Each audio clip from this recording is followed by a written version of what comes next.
하나님의 말씀 누가복음 1장 26절부터 38절입니다. 제가 봉독하겠습니다.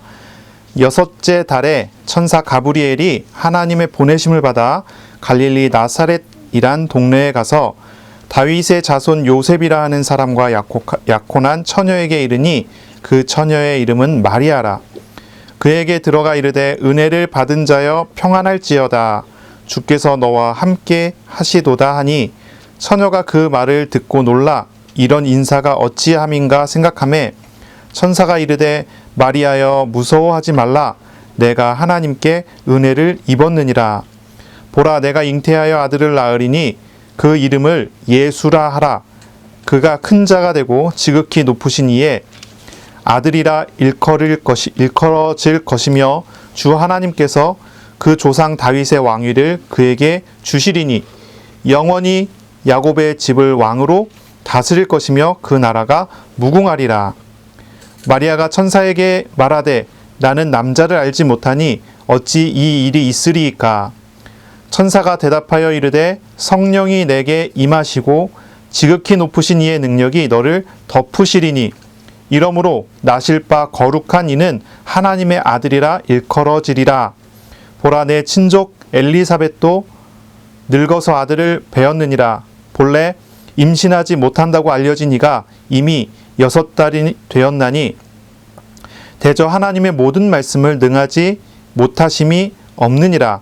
마리아가 이르되 주의 여종이 오니 말씀대로 내게 이루어지이다 하매 천사가 떠나가니라. 아멘. 오늘 말씀은 누가복음 1장 26절로 38절의 말씀입니다. 예수님의 출생 예고와 마리아의 믿음이라는 제목으로 우리가 함께 말씀을 나누겠습니다. 이 오늘의 본문은 이제 수태고지라는 거죠. 천사 가브리엘이 마리아에게 나타나서 처녀인 마리아가 아기를 갖게 될 것이다 라는 그런 메시지를 전하는 그런 장면이에요. 이것이 우리가 이제 구약 성경하고 연결해서 생각해 본다면 어느 성경이 이 사건에 대한 예언이 되냐면 이사야서 7장 14절입니다. 우리가 이제 많이 들어왔던 말씀이죠. 이사야서 7장 14절.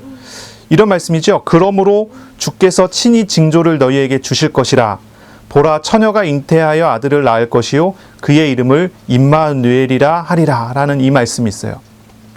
처녀가 잉태하여 아들을 낳을 거예요. 그리고 그 이름을 임마누엘이라 하나님이 우리와 함께 하심이라 라는 이름의 아들을 낳게 될 것이다 라고 하는 예언을 주신 거죠. 우리 하나님께서는 천사를 언제 보내시냐면 엘리사벳이 임신한 지 그러니까 세례 요한을 임신한 지 6째 달 되던 때에 이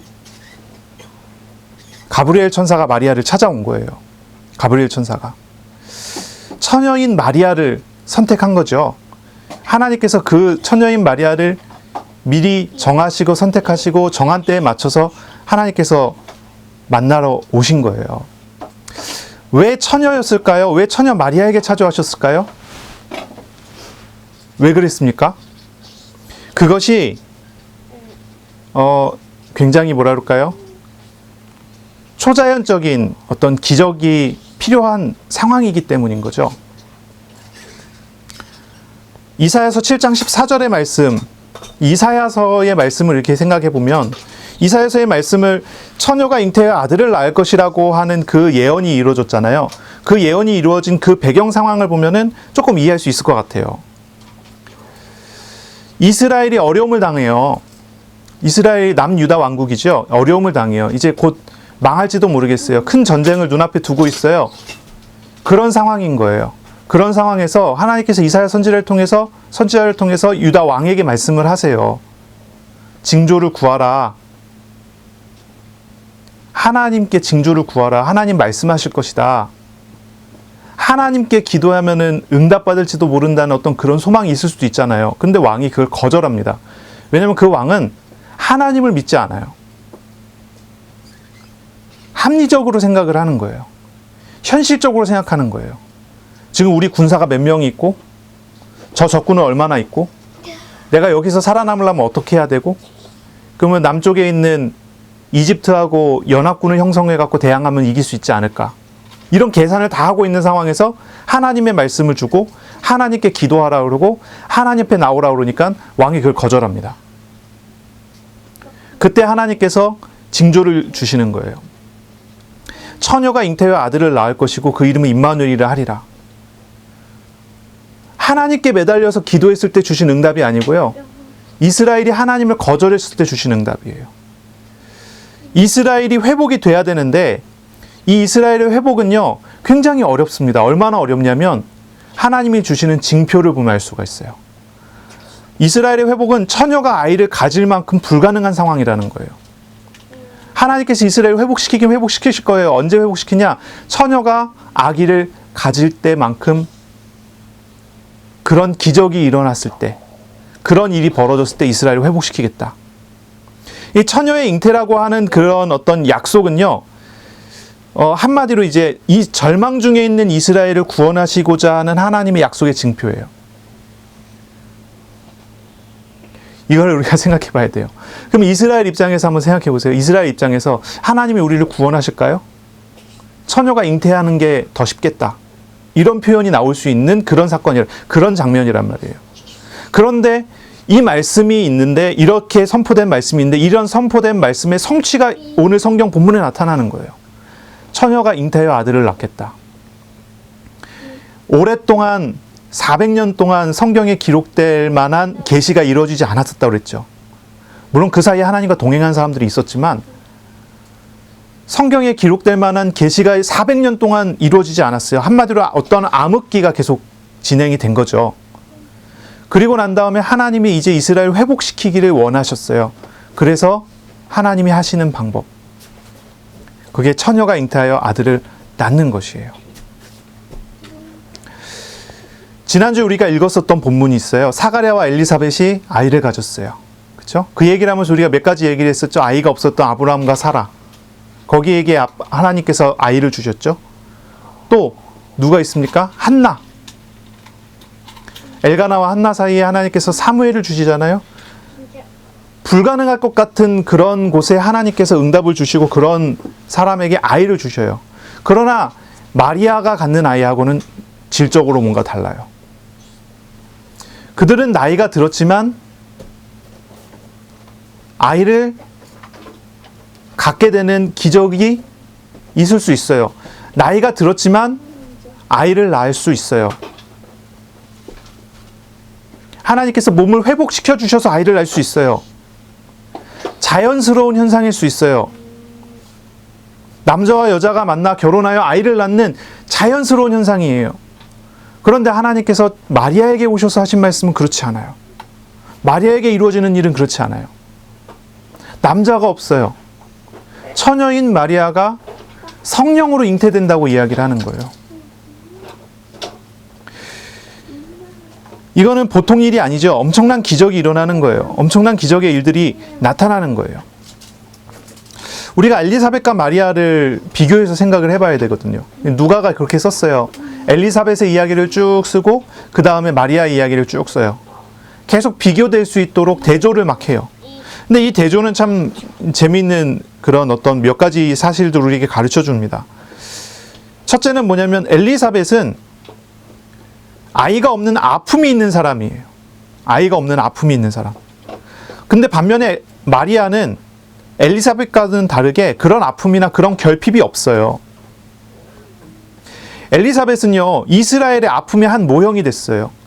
이스라엘의 아픔, 나라를 잃어버리고 속국으로 살아가게 되어지는 어떤 그런 아픔, 그런 아픔이 엘리사벳이 아이가 없는 것, 그것으로 비추어지게 했어요.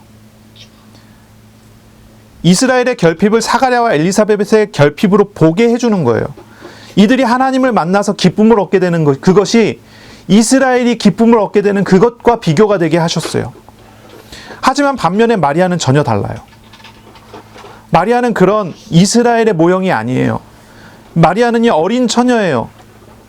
약혼되어 있는 처녀. 아마 13세, 14세쯤 됐을까요? 우리 하윤이보다 한 4, 5살 정도 많은 나이예요. 그 정도 되는 어린아이, 어린 처녀예요. 약혼을 했고 결혼을 하지 않은 상태예요. 그런데 아이를 갖는다는 것은 무슨 일이죠? 마리아에게는 불행을 가져다 줄 수도 있는 그런 일이에요. 엘리사벳에게 아이를 갖는다는 것은 기쁨의 내용이겠지만 마리아가 아이를 갖게 된다는 것은 손가락질 받고 욕먹고 어쩌면 내쳐질지도 모르는 위험이 있어요. 현재도 미혼모들은 많은 어려움을 당해요. 하물며 2000년 전에 당신은 어떻겠어요? 또한 한번 생각해 보세요. 사가랴와 엘리사벳은요, 아주 좋은 조건을 가진 부부였어요. 아주 좋은 조건을 가지고 있었어요. 아이가 없다는 것을 제외하고는요, 모든 것이 다 좋았어요. 사가랴는 제사장이었어요. 아이를 갖게 되면요, 큰 위로와 축복이 되는 그런 어떤 장면이고 그런 상황인 거죠. 반면에 마리아는 그렇지 않아요. 이 마리아는요, 시골 중에서도 시골이에요. 나사렛에서 살아요. 갈릴리 나사렛이라는 곳. 아무도 모르는 동네. 아무도 모르는 동네. 그 지금 우리나라로 이야기하면 어느 정도 될까요? 어디 저기 강원도 어느 도시의 어느 읍, 어느 촌, 어느 리라고 해야 될까요? 아무도 들어본 적이 없는, 세상에 전혀 알려지지 않는 그런 동네 사람. 그 마을은 아주 작아요. 얼마나 작냐면 고고학자들이 밝혀내기를 그 마을의 인구가 가장 많았을, 최대로 많았을 때가 한 500가구쯤 됐을지도 모르겠다. 500가구가 아니라 500명쯤 살았을지도 모르겠다. 그렇게 추측을 해요. 그런데다가 어린 아이예요. 아주 상처 입기 쉬운 처지죠. 그런 상황인 거죠. 그러니까 이 상황이 아주 달라요. 아주 달라요. 사가랴와 엘리사벳은 이스라엘의 상처의 모형이 되어 하나님께서 그것을 어떻게 채우신다라는 어떤 그런 모형이 될 수 있지만, 반면에 마리아는 전혀 그렇지 않아요. 아이를 갖게 되면 그것이 오히려 상처가 될지도 모르겠어요. 사가랴와 엘리사벳은 우리에게 뭘 가르쳐 줍니까? 어떤 것을 보여줍니까? 어떤 우리의 모습들, 세상 중에 살아가고 있는 사람들의 모습을 반영해주는 그런 모습이에요. 반면에 마리아의 모습은요, 우리를 위하여 희생하시는 하나님의 어떠한 그런 은혜를 생각하게 하는 그런 모습이죠. 하나님께서는 우리를 위하여 마리아를 부르시는 거예요. 사가랴하고 마리아는 또 한 가지 차이점이 있죠. 그건 뭐냐면 믿음이에요. 믿음. 사가랴는 하나님의 말씀을 들었을 때 불신했어요. 믿지 못했어요. 그래서 표적을 구했어요. 근데 반면에 이 마리아는요, 정반대였어요. 하나님의 말씀을 듣고 믿고 순종했어요. 하나님께서는 아무것도 가진 것이 없는 어린 처녀 마리아에게 믿음을 준비시켜 주시고 놀라운 영광을, 하나님을 만나는 영광을 그에게 주시는 거죠. 또 한 가지가 있다면 사가랴는요, 거룩한 성소에서 가브리엘 천사를 만나죠. 반면에 마리아는 어떻습니까?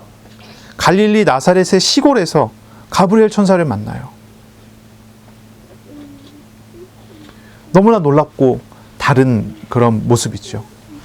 사가랴는 믿음이 없었지만 하나님께서 믿음을 주셨어요.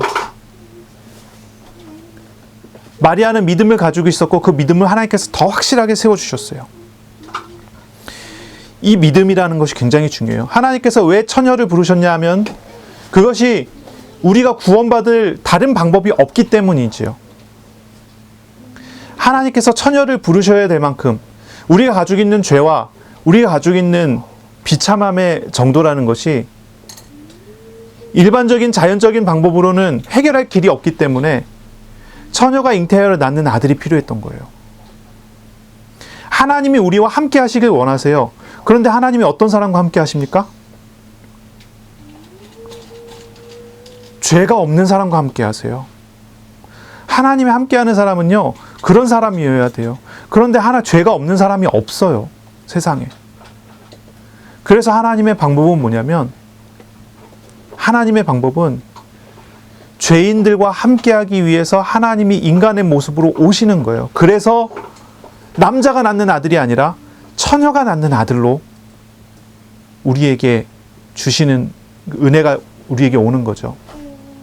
하나님이 우리와 함께 하시는 사건은, 하나님께서 우리와 함께 하시는 사건은 자연적인 방법으로 이루어질 수가 없어요. 그래서 하나님께서 초자연적인 방법으로, 기적으로 우리에게 찾아오신 거죠. 그래서 처녀가 필요했던 거예요. 처녀가 낳는 아들이 필요했던 거예요. 그래서 그 처녀가 아들을 낳을 거라고 예언을 했고, 처녀인 마리아가 선택이 된 거죠. 그럼 우리가 두 번째 질문, 왜 마리아입니까? 라고 질문할 수 있어요. 하나님께서 왜 마리아를 부르셨을까요? 왜 마리아를 부르셨을까요? 그것은 바로 믿음이기 때문입니다. 믿었기 때문입니다. 믿는 사람이었기 때문입니다. 우리를 죄와 비참에서 구원하시고 우리에게 평안을 주시는 하나님의 방법은 그리스도를 보내시는 거예요. 그리스도를 보내셔서 우리 대신 죄를 짊어지게 하셔서 우리 대신 죽게 하는 거예요. 그것이 우리를 죄와 비참에서 구원하시는 하나님의 방법이죠. 그리고 그 하나님이 하신 사건을 믿고 받아들이게 하는 거예요.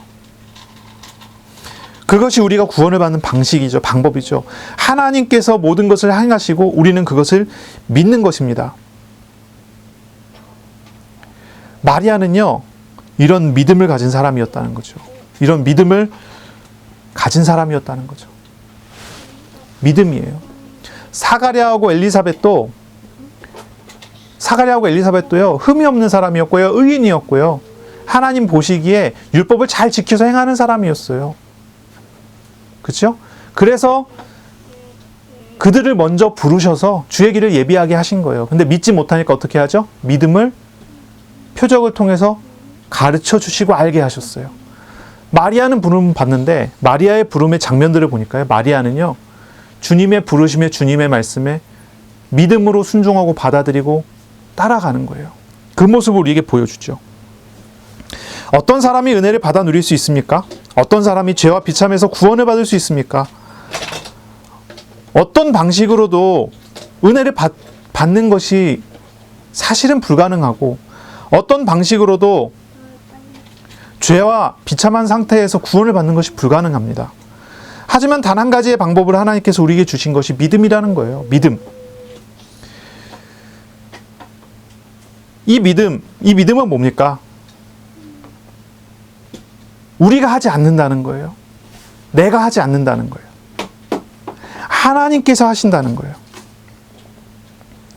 내가 할 수 없는 것을 하나님이 하시는 것을 믿는 거예요. 믿음은요, 내 것을 내려놓고 주님을 의지하는 것을 믿음이라고 그래요.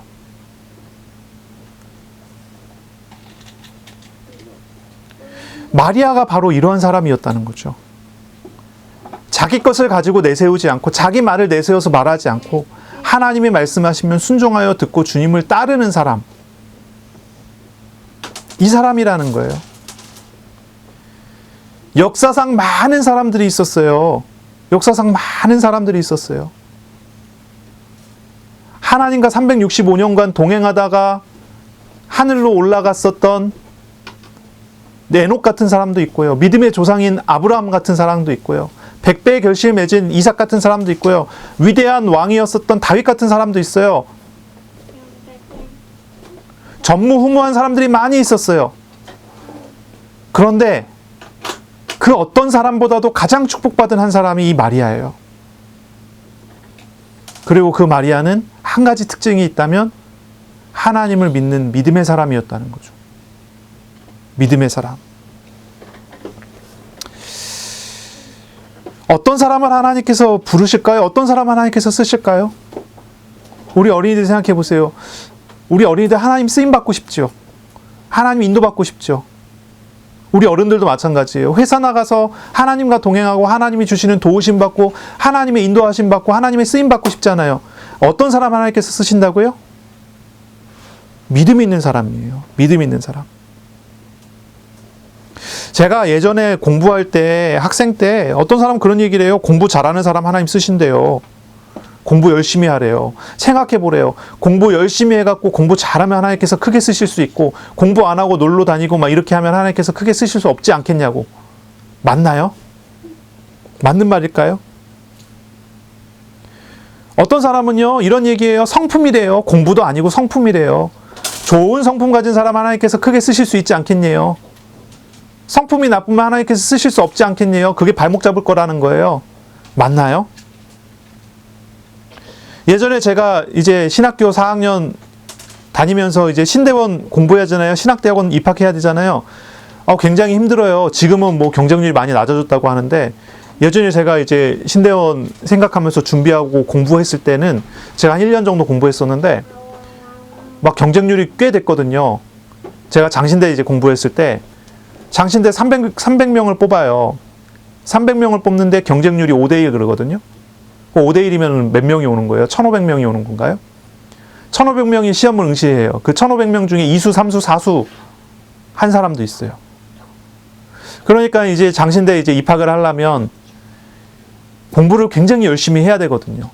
그때 이제 우스갯소리로 이런 말을 해요. 뭐라고 하냐면, 대부분 이제 그 합격과 탈락이 어디서 결정이 되냐면, 성경시험에서 잘 결정이 안 되고, 이제 성경시험하고 영어시험을 보는데, 성경시험에서 이제 탈락이 결정되기보다는 대부분 이제 영어시험에서 결정이 많이 되니까 이런 말을 했어요. 하나님께서 목회자로 부른 사람은 영어를 잘하는 사람이다.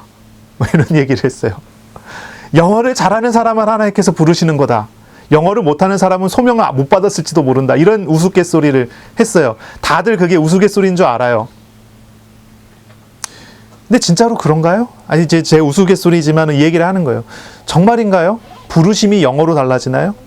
하나님이 부르시고 사용하시고 쓰는 것이 그런 걸로 달라지나요? 우리의 성품에 따라서 하나님께서 크게 사용하고 사용하지 않고가 달라지나요? 공부를 잘하고 못하고가 되나요? 성실함과 불성실함, 그걸 가지고 하나님께서 쓰시고 안 쓰시고를 선택하실까요? 참 안타까운 얘기지만요, 성경은 그런 얘기가 없어요.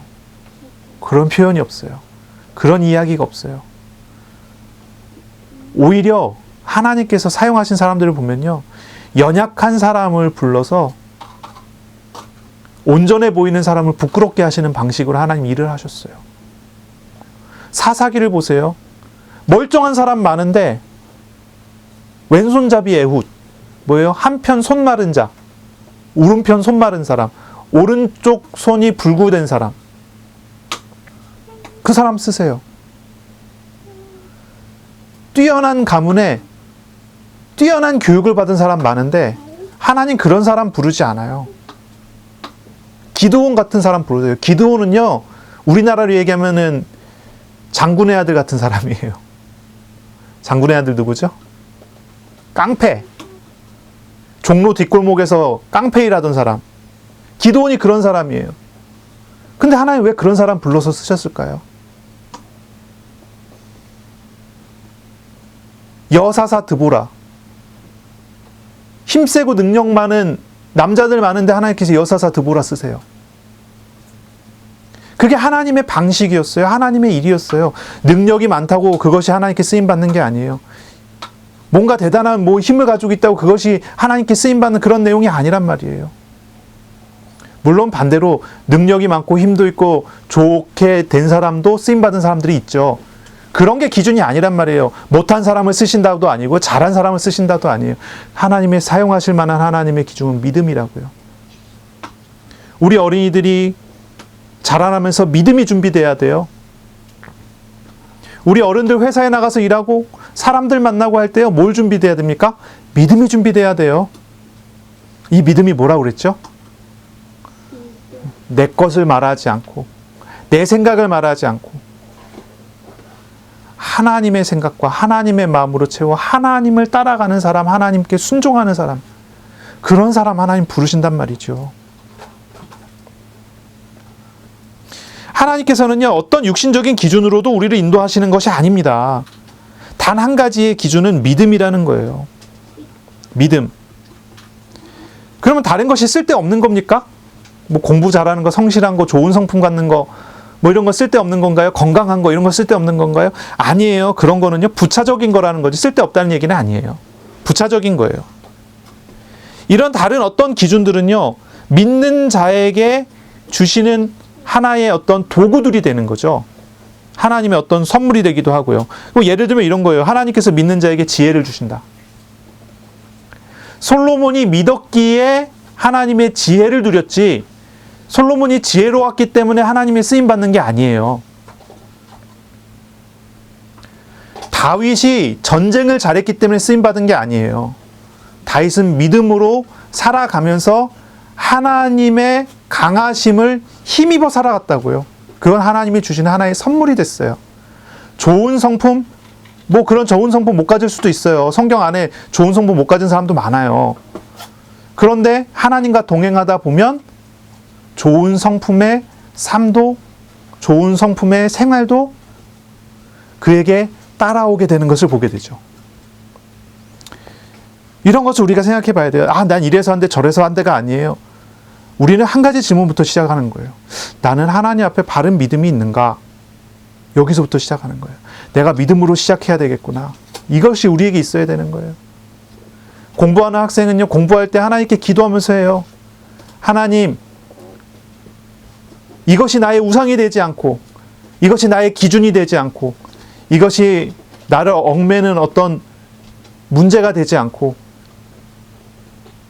하나님의 방법대로, 하나님의 일대로, 하나님이 하시고자 하는 도구가 되게 해주세요. 그리고 공부하세요. 지혜를 주시면 감사하게 하고, 그렇지 않으면 지혜를 주시기 소망하며 또 공부하는 거죠. 하나님의 인도를 받아 나가는 거예요. 우리가 그런 인도를 받고 그렇게 우리가 인도받아야 되는 거죠. 세상에는 육신적인 기준이 매우 중요할 거예요. 육신적인 기준으로 사람들 줄을 세우기 때문에 그렇죠. 세상적인 기준으로는 능력과 성실성 뭐 이런 것, 뭐 공부 잘하고 능력 있고 성실하고 성품 좋고 영어도 잘하고 그러면 성공할 가능성이 많잖아요. 그래서 그런 걸 자꾸 강조해요, 세상에서는요. 하지만 하나님의 기준은 그런 게 아니에요. 하나님의 기준은 사회적인 지위도 아니고 경제적인 능력도 아니에요. 어떤 기술적인 어떤 능력을 갖는 것도 아니에요. 좋은 성품도 아니에요. 하나님의 기준은 어떤 거죠? 하나님의 도우심을, 하나님의 인도하심을, 하나님의 보호하심을 받을 만한 사람, 믿음이 있는 사람이냐는 거예요. 자신을 의지하지 않고 하나님을 의지하는 사람인가 하는 거예요. 그것이 중요한 거죠. 우리가 이것을 보는 거예요. 엘리사벳과 사가랴. 하나님께서 크게 쓰실만 했어요. 하지만 믿음이 조금 부족했기 때문에 하나님께서 믿음을 더 채워주셔서 은혜를 주셨죠. 마리아. 처음에 부름받을 때부터 어떤 믿음이 있었어요. 참 신기하죠. 하나님이 이런 사람을 미리 준비해 놓으시고 그 사람에게 찾아오셨어요. 우리가 물론 마리아 같은 그런 믿음을 뭐 가질 수 있을지는 잘 모르겠습니다만은 마리아 같은 어떤 이런 마음과 이런 믿음을 우리가 어떻게 가질 수 있을지는 잘 모르겠어요. 하지만 우리가 마리아를 통해서 배울 수 있는 것은 그거죠. 내가 믿는 자가 돼야 되겠다. 그런 거죠. 29절을 보면요. 어쨌든 이제 그 28절을 봐야 되겠죠. 가브리엘 천사가 마리아에게 왔어요. 그리고 말합니다. 은혜를 받은 자여 평안할지어다 주께서 너와 함께 하시도다 합니다. 그랬더니 29절에 마리아가 그 말을 듣고 처녀가 그 말을 듣고 놀라 이런 인사가 어찌함인가 생각합니다. 그러니 천사가 말합니다. 마리아여 무서워하지 말라. 내가 하나님께 은혜를 입었느니라. 마리아가 29절에 굉장히 당황하잖아요. 당황해요. 이런 인사가 어찌함인가? 당황합니다. 왜 당황합니까? 이제 몇 가지 이유가 있을 거예요. 그 중에 이제 몇 가지 가능한 것을 생각해 보면 이렇습니다. 당연히 그 당시 상황에서는요, 그 당시 문화에서는요, 모르는 남자가 여자에게 인사하는 것은 금기사항이에요. 모르는 남자가 여자에게 인사하는 건 금기사항이에요. 특히나 약혼되어 있는 여자에게 인사하는 것은 약혼자의 권위를 무시하는 거가 되죠. 그래서 모르는 남자가 말을 걸었어요. 그래 당황할 수 있어요. 두 번째는 마리아는 천사의 방문을 받거나 하나님의 은혜를 입었다는 말을 들을 만한 신분이 아니었을 것으로 생각할 수 있어요. 아니, 천사가 찾아와서 말을 걸었다? 그 자체에 대해서 굉장히 당황할 수 있어요. 왜냐하면 자신은 그런 신분이 아니잖아요. 지체 높은 사람도 아니고요. 어떤 종교적인 제사장이나 어떤 그런 신분을 가진 것도 아니고요. 그냥 깡촌 시골에 살고 있는 어린 처녀일 뿐이잖아요. 왜 그 갑자기 천사가 나타나서 이야기를 하니까요. 당황할 수 있어요. 토마스 아퀴나스라는 신학자는 이야기하기를 바로 이 장면을 두고 이런 얘기를 합니다. 천사가 인간을 찾아와서 인간에게 존중심을 드러내는 첫 번째 예라고 얘기를 해요. 그 전에는 이런 적이 없었어요. 한 번도 없었어요. 그런데 마리아에게 찾아와서 마리아에게 존중심을 나타내요. 마리아가 당황할 수 있죠. 그럴 수 있어요. 또 이런 말씀, 이런 선언 때문일 수도 있습니다. 28절에 나오는 말씀. 주께서 너와 함께 하시도다 라고 하는 말씀. 주께서 너와 함께 하시도다. 이건 선언이에요. 뭐냐면 이런 거 있잖아요. 하나님께서 당신과 함께 하시기를 바랍니다. 이건 뭐예요? 소원이죠. 하나님께서 그런 은혜를 당신에게 주셨으면 좋겠습니다 라는 그런 소원일 거예요. 그런데 마리아에게 나타나서 천사가 한 선언은요, 그게 아니에요. 하나님이 너와 함께 하시도다 라고 하는 소원이 아니라 선언의 표현이에요. 지금 하나님께서 마리아에게 찾아오셔서 마리아와 함께 하신다는 말이거든요. 이사야 7장 14절에 임마누엘이 선포된 거예요. 하나님이 함께 하심이라는 것은 그게 이제 어려운 거잖아요. 그렇죠? 하나님 어떻게 하면 함께 할 수 있습니까? 처녀가 잉태해 아들 낳는 것만큼 어려운 게 하나님 함께 하시는 거 아니겠어요?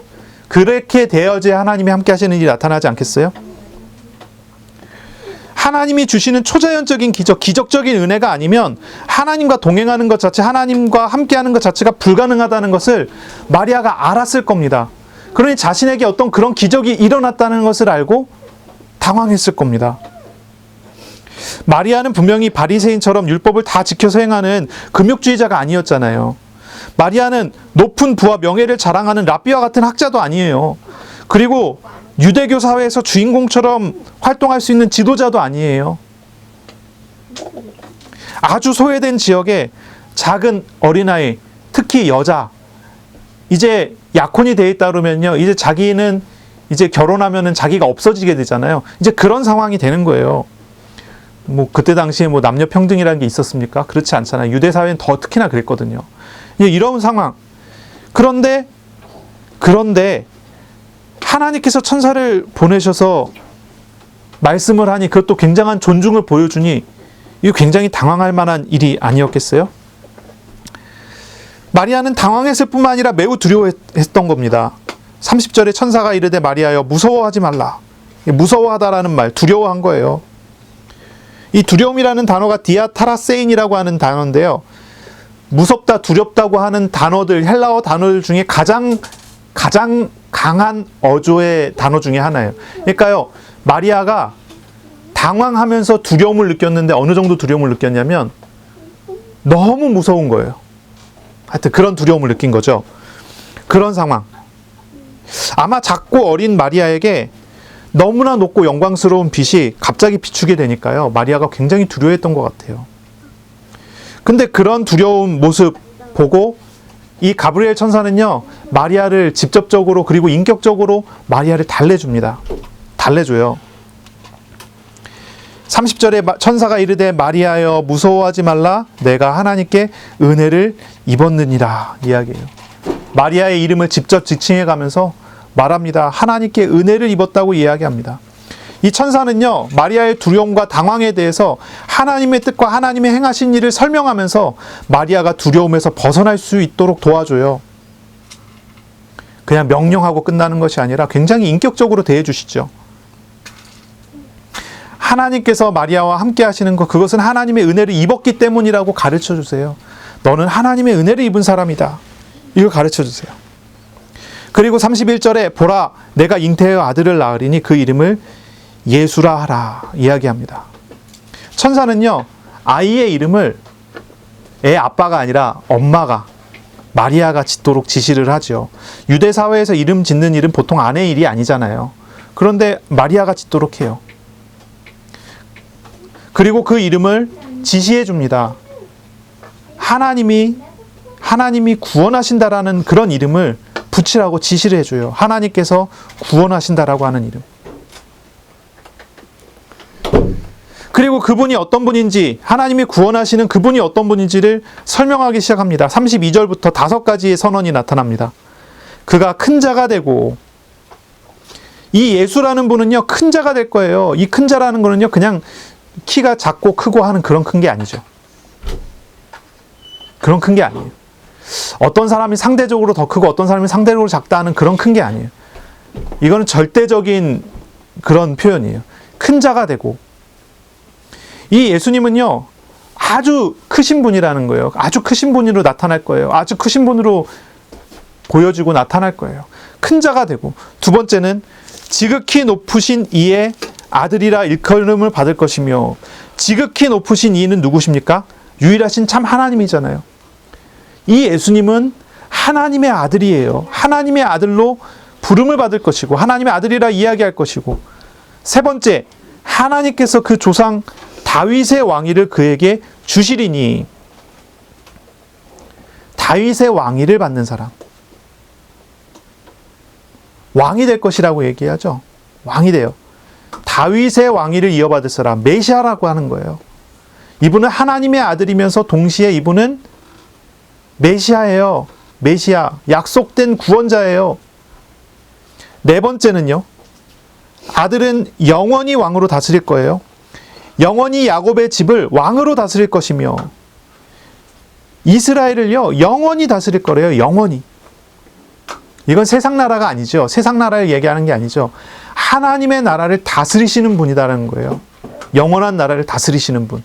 그리고 또한 다섯 번째는 아들은 그 나라가, 아들의 그 나라는 무궁하리라. 끝이 없는 나라를 세울 거라고 이야기를 해요.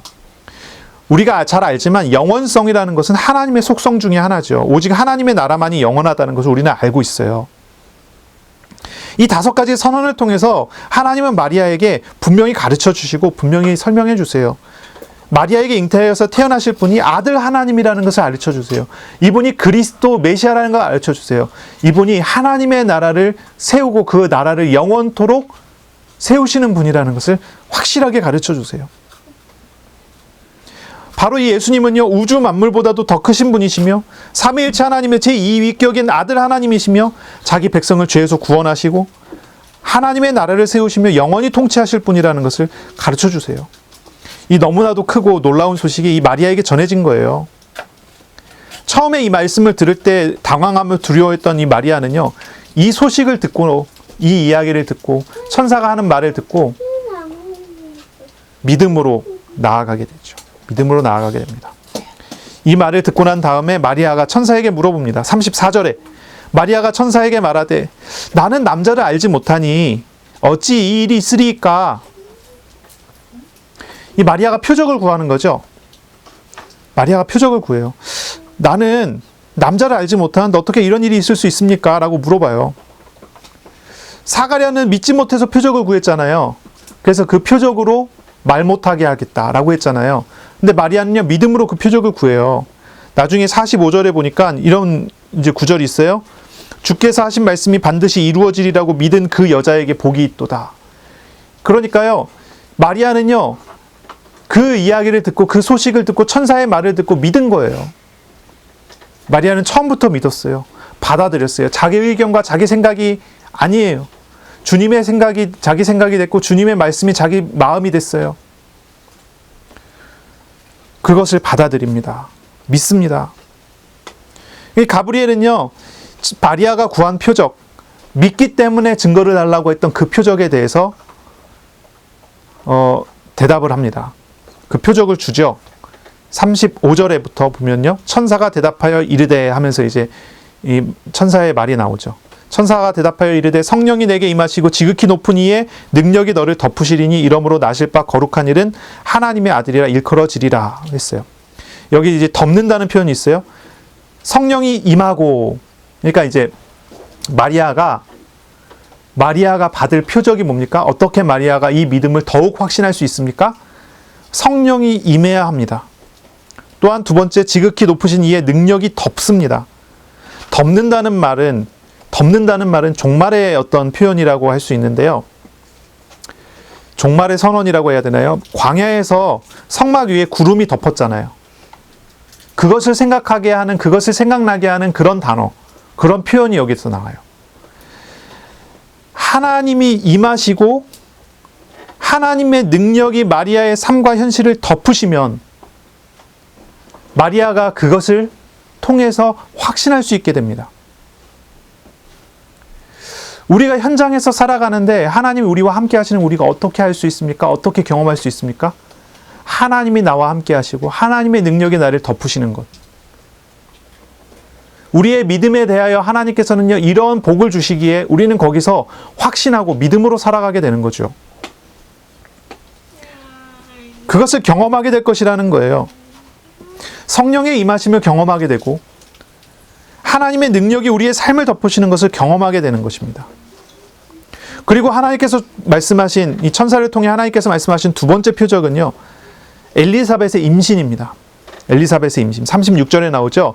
보라, 내 친족 엘리사벳도 늙어서 아들을 배었느니라. 본래 임신하지 못한다고 알려진 이가 이미 6달이 되었나니 했어요. 6달이나 됐어요. 엘리사벳이 임신을 했어요. 엘리사벳이 6달 동안 칩거 생활을 합니다. 바깥 출입을 하지 않아요. 엘리사벳이 아기를 가졌다는 소식을 아는 사람이 엘리사벳과 그 남편 사가랴밖에 없어요. 아무도 없어요. 사가랴는 입이 봉해져서 말을 못합니다. 6개월 동안 아무에게도 보여지지 않고 아무한테도 알려지지 않았는데 마리아가 이 소식을 먼저 듣습니다. 아무에게도 듣지 못한 그 소식을 듣고 마리아는요, 재빨리 일어나 짐을 챙겨서 여행을 떠나죠. 엘리사벳의 집으로. 갈릴리 나사렛에서 엘리사벳의 집, 유다에 있는 엘리사벳의 집까지 가면요, 113km 정도가 된대요. 걸어서. 아니면 나귀를 타고 이렇게 가겠죠. 엄청나게 먼 거리를 13세, 14세밖에 안 되는 어린 여자가 출발해서 떠나는 겁니다. 말씀을 듣고 즉각 확인하고 즉각 순종하여 떠나는 것입니다. 그리고 가서 엘리사벳을 만나요. 6개월 동안 바깥 출입을 하지 않고 6개월 동안 아무도 만나지 않았던 엘리사벳을 마리아가 처음으로 만납니다. 거기에서 확인합니다. 엘리사벳의 아기를 가졌다는 것. 그것이 마리아에게 확신할 수 있는 하나의 또한 증거가 됐어요. 엘리사벳이 친척인데 엘리사벳이 아기를 갖지 못해서 많은 조롱을 받고 있었다는 사실을 마리아도 어떻게 들어왔지 않았을까 싶어요. 그러니 가서 확인을 하고 하나님이 하신 일이라는 것을 확인하고 확신할 수 있도록 하신 게 아닌가. 물론 여기는 또 한 가지의 어떤 이유가 있었겠죠. 엘리사벳의 뱃속에 있었던 세례 요한이 가장 먼저 만난 사람이, 이 세례 요한이 자기 어머니, 아버지 외에 가장 먼저 만난 사람이 마리아의 뱃속의 예수님이라는 거예요. 이것도 또 하나의 어떤 이야기가 우리가 나올 수 있겠죠. 우리 다음 주에 이 부분을 좀 이야기하겠지만, 어쨌든 이런 어떤 표적, 이런 증거를 보게 되는 것입니다. 그리고 세 번째로 이야기합니다. 37절에 천사가 말합니다. 대저 하나님의 모든 말씀은 능하지 못하심이 없느니라.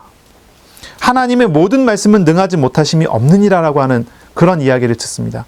이건 어디서 많이 듣던 표현이에요. 어디서 많이 듣던 이야기예요. 창세기 18장 14절에 나와요. 창세기 18장 14절에 뭐가 나오냐면 하나님께서 천사를 통해 사라에게 주셨던 말이에요. 하나님이 천사를 통해 사라에게 주셨던 말. 사라가 비웃었거든요. 그때 천사가 사라에게 했던 말이에요. 여호와께 능하지 못한 일이 있겠느냐? 그 말을 듣고 사라가 나 안 웃었어요. 거짓말하는데 아니다 웃었느니라 그랬죠. 그리고 1년 뒤에 아이가 생겼어요. 마리아가 천사를 만났어요. 이 천사는요, 마리아에게 이야기합니다. 하나님이 약속하신 약속의 표적입니다. 그 표적 중에 표적, 그 약속은 뭡니까? 하나님의 말씀입니다. 말씀. 사라의 표적을 기억하게 해요. 사라에게 나타났던 아이를 기억하게 해요. 사라에게 아이가 생겼던 것처럼, 엘리사벳에게 아이가 생긴 것처럼 바로 이 말씀이 성취되어질 거라고 하는 분명한 확신을 가질 수 있도록 하나님께서 이 마리아에게 말씀을 하시는 거죠. 마리아는요, 이 말을 듣고 믿음으로 고백합니다. 믿음으로 고백해요. 38절입니다. 마리아가 이르되 주의 여종이 오니 말씀대로 내게 이루어지이다 하매 천사가 떠나가니라.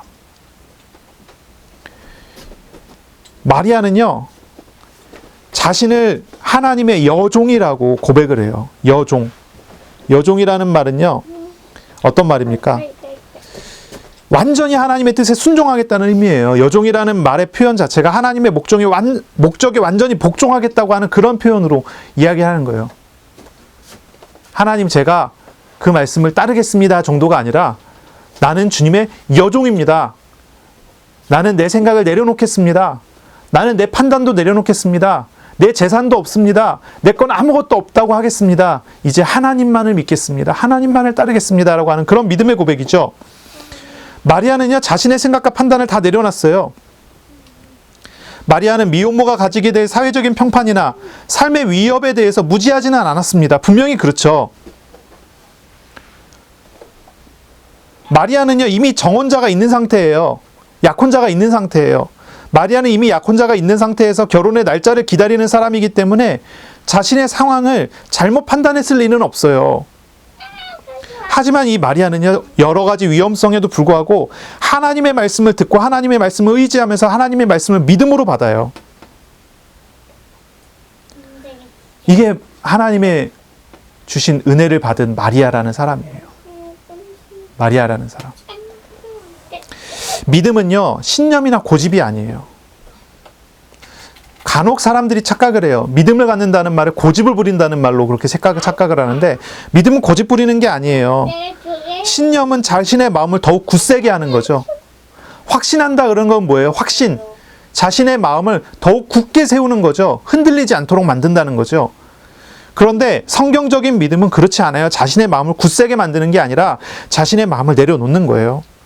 자신의 판단도 자신의 마음도 다 내려놓고 말씀하시는 하나님을 신뢰하고 하나님을 의지하는 것이 믿음이에요.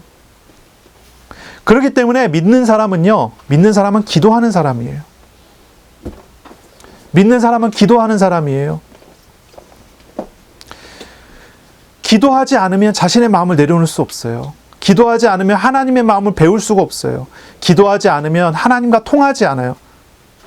하나님의 마음을 따라가야 되고 하나님을 의지하고 자신의 마음을 내려놓고 하나님을 의지해 나가야 되는 사람이 하나님의 마음을 배우지 못하면 그게 어떻게 믿음이겠어요? 믿는 사람은요, 기도하는 사람이에요. 기도하는 사람. 우리 예수님의 기도에 의해서 귀신이 떠나는 사건이 벌어졌죠. 제자들이 예수님께 질문했어요. 예수님, 어찌하여 우리가 있을 때는 귀신이 떠나지 않고 예수님이 하니까 귀신이 떠납니까? 했더니 예수님 대답하죠. 기도 외에는 이런 유가 나갈 수 없느니라. 기도하지 않으면 이런 능력이 나올 수 없대요. 믿음이 적은 자들아 그랬어요. 기도하고 믿음을 연결해서 예수님 설명하세요. 정말 믿는 사람은 기도하는 사람이에요. 기도하는 사람이 믿는 사람이에요. 나는 믿습니다 하면서 기도하지 않는다면요, 그거는 착각이에요. 믿는다는 착각이에요. 믿음이 아니에요. 하나님께 자신의 마음 생각, 자신의 삶의 모든 것을 주관하시도록 내어드리는 사람이 믿는 사람이에요. 그렇게 기도하는 사람이 믿는 사람이에요.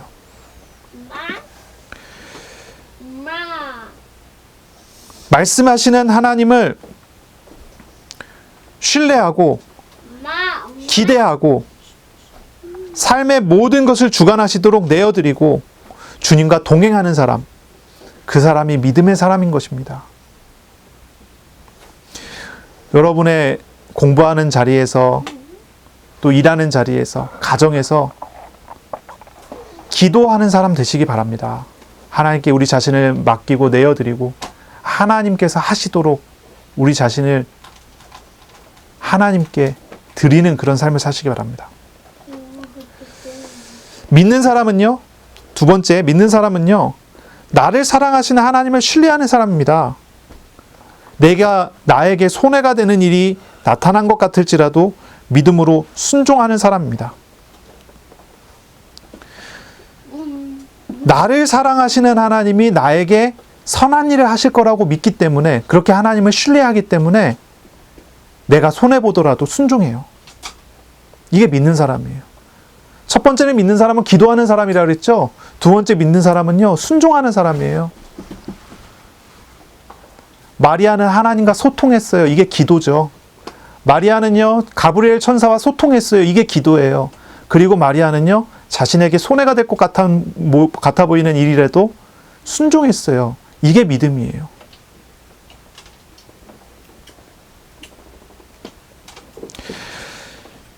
그렇기 때문에 나에게 손해처럼 보여질지라도 나에게 주어진 일을 하나님을 믿는 믿음으로 성실하게 행하는 것입니다. 성실하게 행하는 것입니다. 그것이 믿음입니다. 어떤 사람은 이런 얘기를 해요. 나는 큰 일을 할 사람이기 때문에 작은 일을 못한다. 이 사람은요, 작은 일을 못하기 때문에 큰 일도 못하는 사람이 돼요. 당연한 얘기겠죠. 작은 일을 잘하고 성실하게 순종하고 잘하는 사람이 하나님의 큰 일을 맡길 수 있는 사람이에요. 나에게 주어진 일이 하찮아 보이는 일일 수 있어요. 아무 의미 없어 보이는 일일 수 있어요. 그런데 그것에 순종하여 나아가는 그것이 믿음이 아니겠어요? 제가 한참 교만할 때, 신학교 1학년, 2학년 한참 교만해서 돌아다닐 때 저는 생각했어요. 하나님과 동행하면 열매가 나오지 않겠냐. 열매가 없는 행동은 하나님께서 주신 은혜가 아니다. 이런 교만에 빠져 있었어요. 제 친구 한 명이 그러는 거예요. 자기가 어제 밤에 앉아서 기타를 들고 그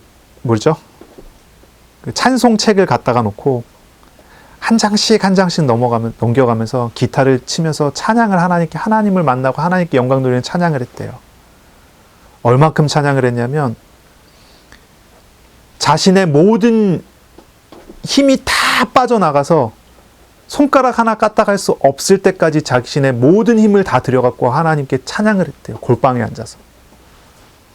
그러면서 뭐라고 하냐면 정말 좋은 시간이었다면서 하나님 나에게 은혜를 주신다면서 막 이렇게 막 이야기를 하는 거예요.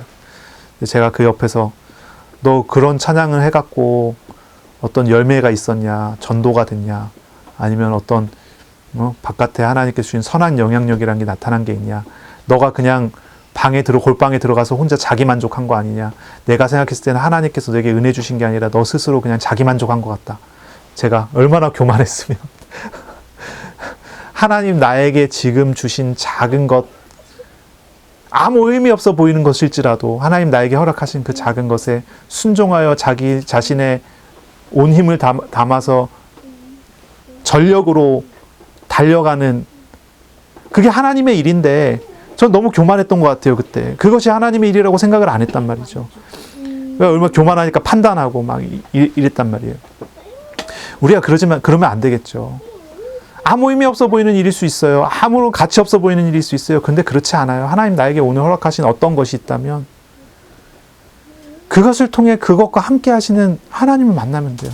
제가 나중에 생각해 보니까요, 그 친구는 쓸모없는, 생산성 없는 활동을 골방에 앉아서 한 게 아니라 하나님하고 단 둘이서 하나님하고 교제하고 있었더라고요.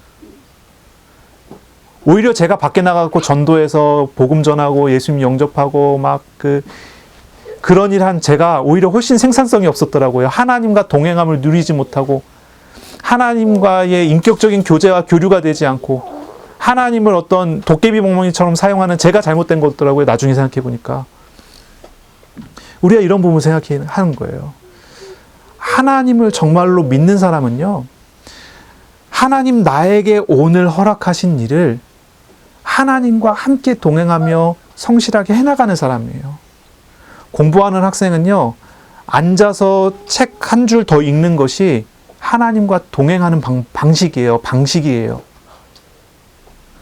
우리가 예배 드리는 것이 우리 교회 나와갖고 앉아서 아니면은 비대면으로 앉아서 예배 드리고 하나님께 찬양하고 말씀 듣고 이게 우리의 예배죠. 그런데 이거는 우리가 모이는 예배라고 불러요. 흩어지는 예배가 있어요. 우리의 삶으로 드리는 예배. 이게 로마서 12장 1절에 나오죠. 우리의 삶의 예배를 드려야 돼요. 우리의 삶의 예배. 이게 어떤 것입니까? 나의 삶을 통해 하나님께 영광 돌리는 거예요. 나의 삶을 통해 하나님을 만나는 거예요. 나의 삶을 통해서 하나님과 교제하는 거예요. 교류하는 거예요. 마리아가 임신을 했어요. 마리아가 뱃속에 아이를 가졌어요. 이 수태고지를 딱 듣고 마리아가 임신을 한 것입니다.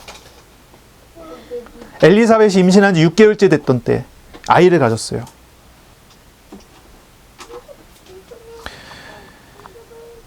마리아는 예수님과 함께 생활하는 것입니다. 예수님과 함께 사는 것입니다. 예수님과 동행을 하는 거예요. 마리아의 그 이후의 모든 삶은 예수님께 초점이 맞춰져 있어요. 작은 일일 수 있습니다. 마리아가 밥을 먹는 것, 그것은 주님을 섬기는 행위입니다. 마리아가 잠을 조금 더 편안하게 자는 것, 잠잘 때 최선을 다해서 잠을 자는 것, 그것이 주님을 섬기는 행위입니다. 무슨 얘기인지 아시겠죠? 마리아가 자기의 몸을 정결하게 하고 깨끗하게 씻고 이빨을 잘 닦는 것, 주님을 섬기는 행위입니다. 주님을 위해 자신의 건강을, 아이를 임신했으니까요. 지금 비유가 조금 이상하긴 하지만 우리 몸에 예수님께서 우리 몸에 임신해서 오신 건 아니지요. 조금 비유가 이상하긴 하지만 잘 생각해 보셔야 돼요. 주님을 믿는다는 게 무엇입니까? 주님과 인격적인 삶과 인격적인 교제를 해 나가는 것입니다. 나에게 주어진 작은 일일지라도, 그것이 나에게 어쩌면 손해가 될지라도, 나에게 주어졌고 나에게 행하도록 하나님께서 주신 일이라면 믿음으로 해 나가는 거죠. 이것이 믿음입니다. 세 번째로, 믿는 사람은 어떤 사람입니까? 하나님이 보여주시고 하나님이 말씀하신 말씀을 따라가는 사람이에요. 하나님이 보여주신 말씀을 따라가는 사람, 하나님이 우리에게 비추어 주신 그 비전을 따라가는 사람, 하나님이 나를 부르신 그 목적을 따라가는 사람이에요. 그것을 따라서 주님과 함께 걸어가는 사람이 믿는 사람이에요. 마리아가 이렇게 고백하지 않습니까? 주의 여종이오니 말씀대로 내게 이루어지이다 하니 천사가 떠났습니다. 천사가 떠났다는 얘기는 뭐죠? 천사가 가지고 온 모든 목적이 성취됐기 때문에 떠난 겁니다. 천사가 가져온 모든 목적을 다 달성했기 때문에 떠난 겁니다. 천사가 달성하고자 하는 목적이 무엇입니까? 아들 하나님 메시아가 오셨다는 것입니다. 그것을 믿으라는 것입니다. 그것에 순종하라는 것입니다. 그리고 섬기라는 것입니다. 마리아가 이 모든 것을 다 받았죠. 마리아는 기도하는 사람이요, 하나님과 소통하고, 마리아는 하나님의 말씀에 자신의 손해가 될지라도 순종하는 사람이요, 결국 말씀을 따라가는 믿음을 가진 사람이었습니다. 이런 사람에게 성령의 도우심, 인도하심을 보이시지 않겠습니까? 물론 우리 하나님께서 늘 우리와 함께 하시고 동행하시고 우리를 떠나시지 않죠. 그건 사실이에요. 우리를 떠나시지 않는 하나님이시지요. 그러나 우리가 믿음을 가지고 하나님 앞에 나아가지 않는다면 하나님께서는 오래 참으시며 믿음을 가질 때까지 하나님께서 우리를 기다리시는 것입니다. 우리가 하나님 앞에 믿음으로 나아갈 때 하나님의 시간표에 맞춰서 하나님께서는 우리에게 적당한 때에 적당한 은혜를 우리에 인도하시지 않겠습니까? 기도하시기를 바랍니다. 하나님께 순종하시기를 바랍니다. 하나님이 주신 은혜를 따라 인격적으로 주님과 교제하며 말씀을 따라가시기를 바랍니다. 그런 은혜가 있으시길 바랍니다. 아멘. 혹시라도 어려운 일이 있으신 분이 있습니까? 아픈 일, 어떤 시험이 있는 분이 있습니까? 어떤 상처에 얽매임이 있으신 분이 있습니까? 그렇다면 우리의 연약함을 하나님께 기도함으로 다 아뢰시기를 바랍니다. 하나님은 우리의 어려움을 아시고 우리를 도우시는 하나님이십니다. 기도함으로 하나님께 나아가세요.